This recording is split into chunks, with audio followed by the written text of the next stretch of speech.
Welcome to Luca is a Billionaire, where the only thing I invest in is your answers.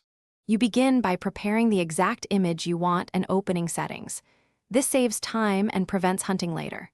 Once done, confirm you're on Windows 10 or Windows 11 because labels differ slightly, then press Windows plus I or click Start and choose Settings.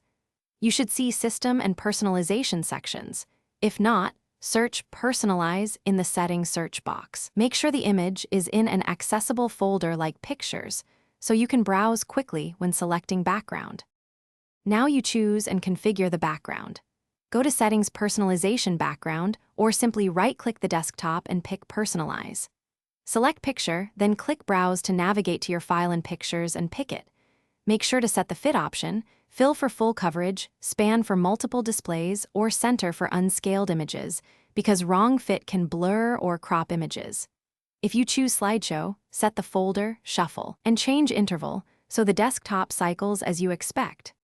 Finish by applying the change and testing it. Close Settings and press Windows plus L to view the lock screen and confirm the desktop image.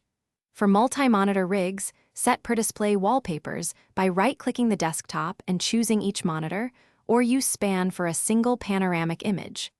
If the wallpaper doesn't change, restart File Explorer or reboot. Ensure the image file isn't blocked by permissions and that it's a supported format like JPG or PNG.